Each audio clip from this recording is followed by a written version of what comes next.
Hello, everyone, and welcome to Just Lying Around, a Detroit Lions podcast presented by the World of Football. I'm your host, Kyle Sutherland, and I am joined by my co-host and brother-in-law, Adam Snow. Adam, how you doing after this Lions win of yours? Oh, of mine. Oh yeah, It's everybody's victory. Let's just be honest with it. Look, no, what stinks is, and we're gonna talk about it. I did not actually get to watch the game like I thought. I had no reception. I couldn't watch it on my phone in the little cornfield I was in. But the next morning, I could get up. I watched all the highlights. I watched I could soak up every little bit of post game and all the talking heads talking about the game. And for a change, it feels so great being a Lions fan. We'll get into it. yeah. I tell you what, I was jumping for joy. I think the whole town that I live in here, it was just chaos. Oh, Like, it was was it? just Was a it great chaos? victory. Oh yeah. I'm surprised no one flipped cars and set them on fire. It was just ecstatic. Uh, but on today's show, we're going to go over the Lions' Week 1 victory over the Kansas City Chiefs, and then we're going to look ahead at Week 2 matchup against the Seattle Seahawks. But first, we want to thank you for checking out our podcast, whether that's on YouTube channel or on your podcast platform of choice. You can find the World of Football and its many offerings on multiple social platforms. Just check down in the description. And you can use our nifty timestamps also located down in the description. So if you want to jump to a specific topic, we made it easy for you. So now let's begin this week's show. All right, so we had the Lions 21, Chiefs 20. Yeah, we did. And I got to tell you, it looked like one heck of a game. I all that hype about Jahmyr Gibbs, I was right. Like he just, even though he had seven total snaps, 42 yards, but I tell you, those carries he got, they were just, it was something to see. Yeah, I mean, look, he's going to get more touches. It's evident. I mean, they're going to start rolling him out, and I think he's going to Yeah, be yeah, electric. Him and Montgomery, great 1-2 punch. yeah. I think hopefully he gets double the carries. Like just some of those run plays he was doing, he was bouncing off people. Uh, flip. It, I don't even know what to say, but Oh, you're it just was that great. flabbergasted, huh? Yeah. But yeah, also we had David Montgomery, 21 carries for 74 yards and a touchdown. Um, like he's a good addition. You also got to see Sam Laporta in that touchdown run that Montgomery did. He was a lead blocker for him, and Montgomery was right on his butt, uh, just waiting for Laporta to lead the way. Hmm. Like you got some rookies who are contributing. Yeah, it's very evident. Right away, the philosophy of the Lions does seem like, look, we're going to get the young guys in there. They probably won't get a whole lot of action like you'd think, but they're just getting their toes wet and going forward. I mean, they're going to find ways to use all these dudes. Laporta looking decent at tight end. I'd love to see more out of him. We already talked about Gibbs. Gibbs looking electric in the few carries he got. And clearly they want to use him in a multitude of fashion. So I'm very excited to see that. And I think the Seahawks will be a good opponent to check out what they could do with him. But we'll get to that in a bit. Montgomery coming in as a free agent running back. The dude was running over guys. He was definitely like Oh yeah. the kind of running back you want in that backfield. And like I said, him and Gibbs, it's a heck of a 1-2 punch.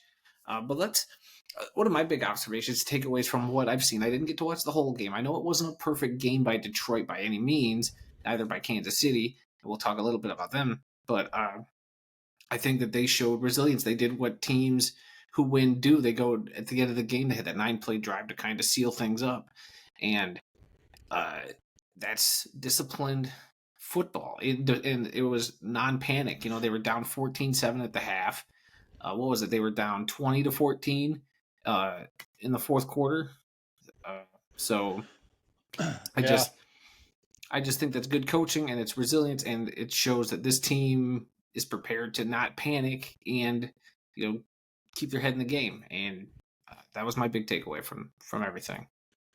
Yeah, especially like if it was the like not I want to say last year, but like 2 or 3 years ago, going into Arrowhead Stadium against the Chiefs, like it would have been just Chiefs would have just rolled over them, and it would have been really terrible. But Yeah. yeah, they stuck in it this year. They didn't they didn't freak out. They just stuck to the plan, and they came out with a victory. So I think everyone was just shocked that that's how they actually played, and they know now that yeah, we're here and we're not messing around. Yeah, I think the average NFL fan, because they said the broadcast, the viewership was up 24% from last year. So people were clearly there to see why the Lions were put on a national stage like this, and the Lions showed up. They showed that they're going to be a tough football team to take out. Perfect by no means yet. They got a lot to work on, but they have so much potential there that it is kind of scary.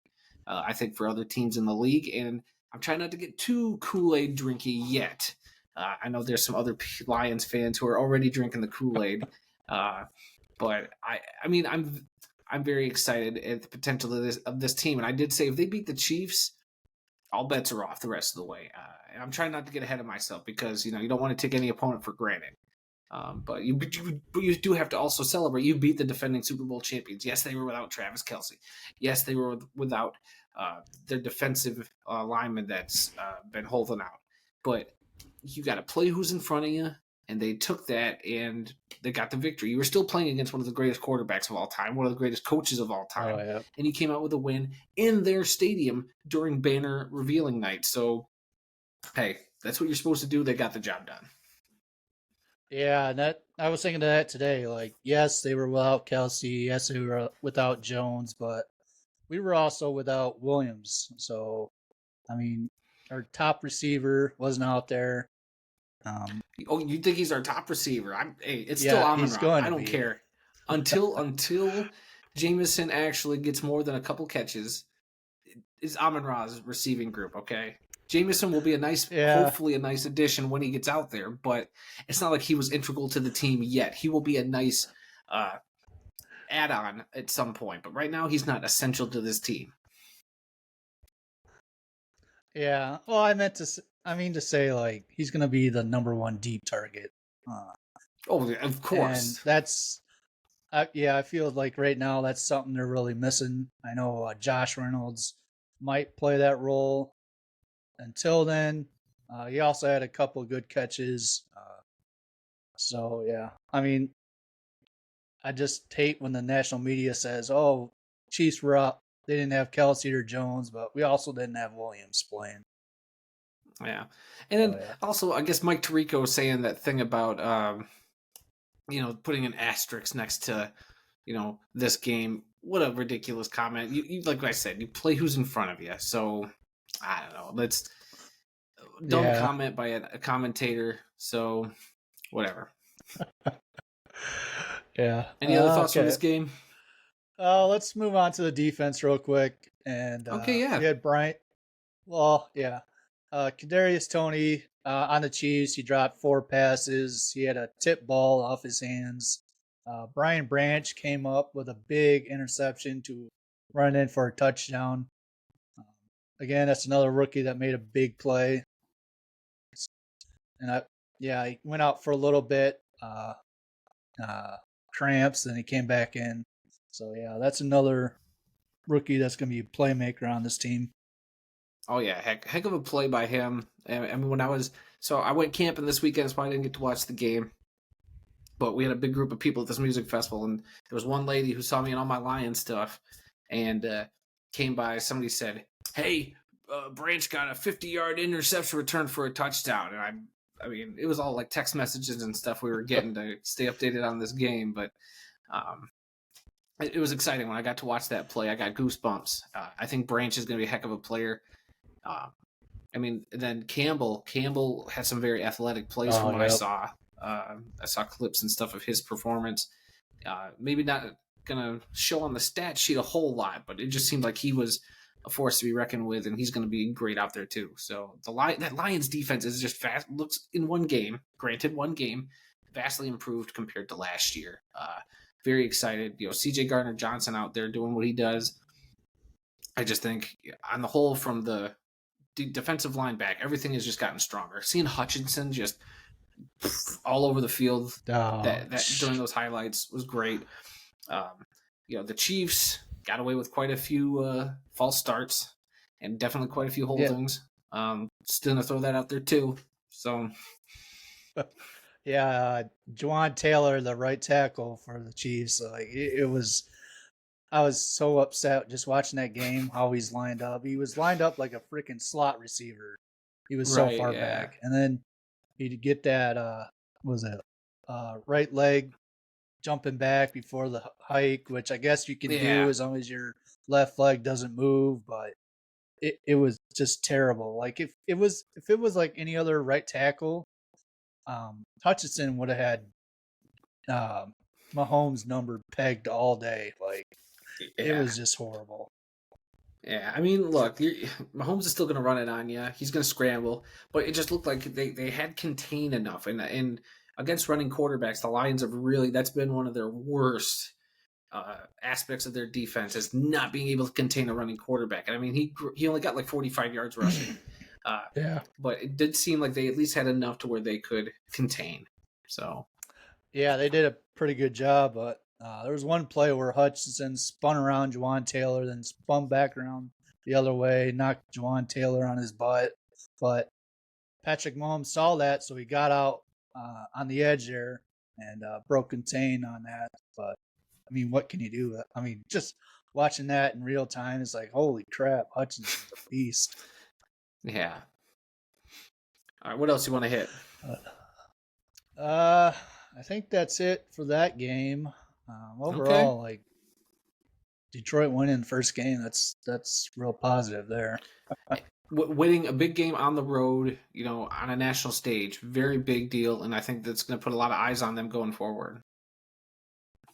Yep. Okay. Well, let's jump to week 2 against the Seahawks. Yeah. It's this Sunday, 1 o'clock on Fox Network at home. Um, expect that stadium to be crazy. Like I can't wait for that noise. See how Oh, riled up everyone is. yeah. Like Dan Campbell said, it was going to probably be louder than Arrowhead Stadium, and I believe him. I think, especially after getting that win, oh, you telling me that place ain't going to be rocking, that place is not going to be the loudest it's ever been? Like, you got Oh another yeah. thing coming. I'm very excited to see how that goes. I'm going to be definitely Yeah, going through Twitter, listening to all the videos people are posting. yeah, if we can get a hit on the quarterback, or if they have a perfect drive to a touchdown, or anything that happens the first series of the game, like it's gonna be nuts. Oh, yeah. But But, yeah, I it's mean, did you watch any of the Seattle highlights? no, I didn't. So it looked like they started off But strong against the Rams. I didn't expect the Rams to win it. I actually thought Seattle would win that game.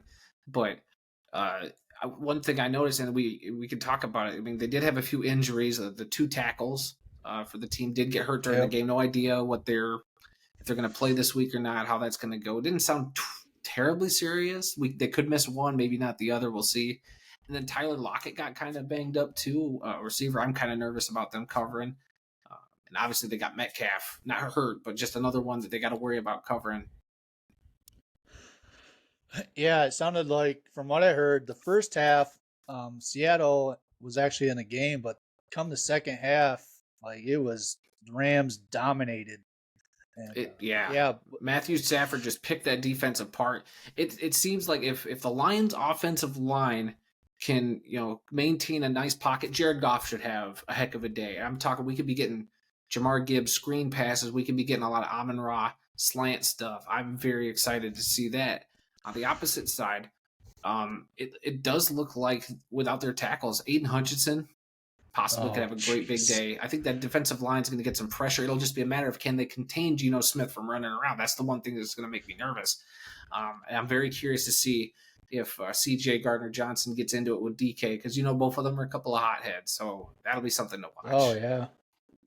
Yeah, that'll be interesting. But yeah, if those tackles are out for that game, um, expect I expect a lot of quarterback hits, pressures.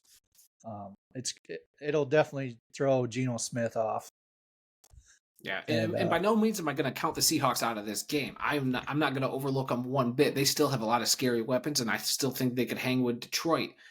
But I think Detroit will have the edge.